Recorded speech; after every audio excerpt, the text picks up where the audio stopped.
ทั้งเต้นเองทั้งเต้นยันฝนตกยันฝนตกที่เราเข้าแต่ว่าถ้าฝนตกนี่อาจารย์ที่ได้ทำเป็นที่ข้างล่างยกดอกสฟ้าทำใบสีสูงฝันอยู่ตรงนี้นะอยากโยงแต่พอดีฝากองค์ชลธาตุโต๊ะลงอาจจะปรับเปลี่ยนไปเรื่อยๆเราไปดูเนาะอยากโยงเลยคนไหนจะมาร่วมประมูลก็เชิญนะมีน้อยให้ทำน้อยมีมากให้ทำน้อยแต่ค่อยๆทำไปสบายญาติโยมพี่น้องดังนั้นก็ขออนุโมทนาขอบคุณญาติโยมพี่น้องทุกท่านทุกคนมันเห็นหน้าย้ายในไรสดก็เห็นหน้าจักรยานเห็นอยู่แต่งตัวสวยๆนางสวยๆนางงามได้พี่น้องเด้ออาตมาจะลงยูทูบนะพี่น้องเข้าจัดงานแต่ละท่านญาติโยมเพื่อให้เห็นเจ้าของนะถ้าเข้าไปทางขวัญชัยชาแนลนะขวัญชัยชาแนลหรือขวัญชัยบริบูรณ์พี่น้องเข้าไปเลยก็ได้เห็นพิธีการงานต่างๆหักตรงไหนยอกตรงไหนมาตรงไหนเสร็จแล้วใจยุ่งกับซอฟาเนาะขึ้นสู่อุโบสถวัดศรีบุญเรืองบ้านสาแต้อำเภอแก้งขอจังหวัดชัยภูมิตำบลสามหมอเดี๋ยวยังไม่ได้เปิดนะของคุณแม่สังวรหมู่หนองสังรอเปิดงานเสร็จก่อนประมาณ300ถ้วยเนาะ6,000ถ้วยพันถ้วยป้า1001เดี๋ยวได้นะคุณแม่สังวรคุณพ่อสมควรหมู่หนองสังก็นำลงทานก๋วยเตี๋ยวมา 1,000 ถ้วยขอโมทนาบุญด้วยนะสาธุแล้วก็ลงทานเผยร้อนนะเดี๋ยวไปถามกันเลยอยากโยมเข้าโยมท่านไปเลยพอเราแจ้งซื้อมาอยากโยมสาธุสาธุอนุโมทนาบุญธรรมดาญาติโยมลงทานผู้ใดเลยมะปางแช่อิ่มนั่นเลยลงทานชื่อมะม่วงมะม่วงดอกนายโยมแล้วก็ลงทานรวมดาวต่อจีนแก้ขอสาธุโมทนานะเศรษฐีลงทานทุกลงทานใส่เรื่องก่อนเขาก็ไทยลูกเนี่ยสมเด็จมาไทยเก็บผักไว้มาทำปี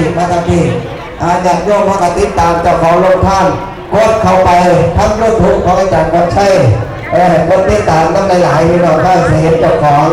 นะอนุโมทนาขอบคุณมากเมื่อก่อนเขาอยู่ใส่มาเด้อมาถ่ายเอาเจ้าภาพลงท่านลงท่านพี่น้องดังนั้นสถานจากตรงที่เราร่วมประมูลณตรงนี้ยอมอย่าพึ่งไปพี่น้องเอามาทำพี่ก่อนสัมผัสกันเลยนะเจ้าของโรงทานมาตรงนี้มาตรงนี้ก่อน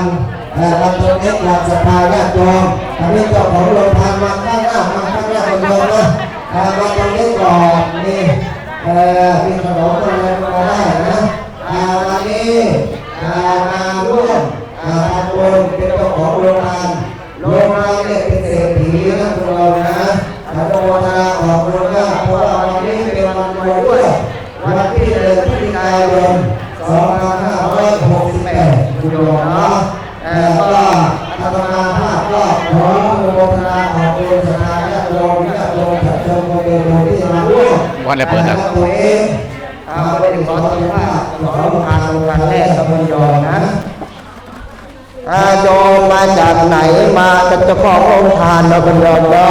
เจ้าของโรงทานมาจากอำเภอแก้งขอนะชื่ออะไรชื่อดินเอาเม็ดออกก็ได้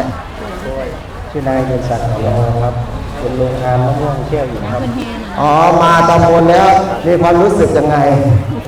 รู้สึกอิ่มบุญครับอิ่มบุญมากครับผมสาธุอนุโมทนาเงินรวยนะจ๊ะโรงงานที่2คนโยมโรงงานโตดีแก้ขอได้ทำตัวด้วยโรงงานสาธุสภาพกินด้วยดีคุณเจ๊ไม่ต้องสวัสดีค่ะชื่อนางสาวจุฬาลักษณาหวานนะคะวันนี้ก็ได้ทำโรงทานยำลูกชิ้นมานะคะก็รู้สึกดีใจแล้วก็ได้บุญแล้วก็บุญนี้นะคะอุทิศส่วนกุศลให้คุณแม่ที่เพิ่งเสียชีวิตเสียเมื่ออาทิตย์ที่แล้วค่ะ ก็มาทำบุญแทนคุณแม่ปกติคุณแม่ชอบทำโรงทานค่ะ สาธุคุณแม่จากไปแล้วว่าดวงวิญญาณของคุณแม่รับรู้ว่าลูกสาวพร้อมด้วยญาติพี่น้องได้ทำบุญแล้วตัวนี้ลงมาอีกลงหนึ่งลงมาอะไรนะเอาเจ๊มาเดี๋ยวรอบหน้าเอาสัมภาษณ์เจ้าของโรงทานเชิญ ค่ะมาจากโรงงานน้ำดื่มตาสุดปังค่ะฝากน้ำดื่มตาสุดปังไว้ด้วยนะคะขอบคุณค่ะ สาธุลงทานต่อเลยต่อลงทานที่สี่โอลาหวานเนาะพอได้รออัดมาทำอีกเนอะไม่หวานอร่อยโยมคนไหนจะตรงนี้ดีกว่าก็สิปวดเป็นกระโมนะวัดลาพรนะวัดลาพรจันทร์กมลบทต้องออกซื้อแล้วท่านก็ได้อาจารย์นะจ๊ะมาแล้วก็ขออนุโมทนาบุญนะขอมีความสุขความเจริญในการ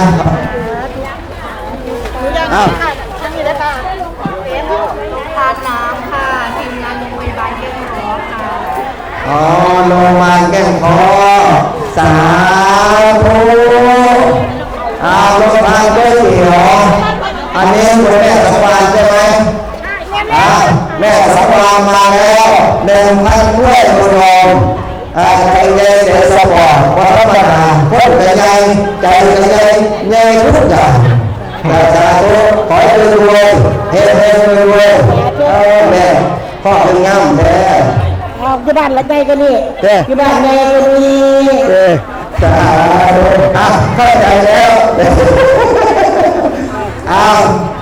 รอทางนายอำเภอนะคุณรอนะแล้วหลวงพี่กรรมการของเรายกโต๊ะแล้วก็ตีใบสีมาตรงนี้เลยคนก็ขอต่อไปแล้วนะผมก็ขอยกใบสีลงมาตรงนี้ไปขอเลยให้ยักมาตรงนี้ให้ยักออกมาด้านล่างบนสีมาตรงนี้ขอให้เพื่อนสีมาทางเขาดีทางเขาดีด้วยนะนายอำเภอจะนั่งตรงนี้มันถามนี่พ่อนายอำเภอตรงนี้นะมาตรงนี้หันมาตรงนี้นะนายอำเภอทางตรงนี้บนการเราด้วยกันเอาไปอีกมาเอาไปอีกมาโต๊ะมาคุณจะเพิ่มอะไรยกมาเลยเอาไปสีมาด้วยนะหลังจากนั้นเพิ่มมาถึงแล้วให้ท่านนั่งฟังความจ้าเรียนแดงอย่างน้อมกินน้ำกินทาสะกอนได้ก็ขอทำพิธีนะคุณโยมนะช่วงนี้พ่อก็มาแล้วญาติโยมก็มาแล้วพี่น้องเข้าทางคนได้แล้วนะคนได้ว่าคนได้เป็นขณะที่หนึ่งทางจากโลกขณะที่สองกระดานด้านล่างให้สีวันดอนหลอกเข้ากระดานด้านล่างเด่นนำมาแต่ใจในทุกเรื่องงานเด้อคณะแพทย์กำลังการได้เอาเพื่อมาถึงสัญญาณโน้คณะที่สองด้านล่างที่นั่นเทวันดอนจากอำเภอคุณพ่อปีอำเภออุดรธานีคณะที่สามด้านล่างมาเพื่อนิสัยต้องระวังให้ด้วยกันนะบางวันจะพาอย่างโน้แต่พวกเราใจตามนี้นะที่พูดของเรามากไป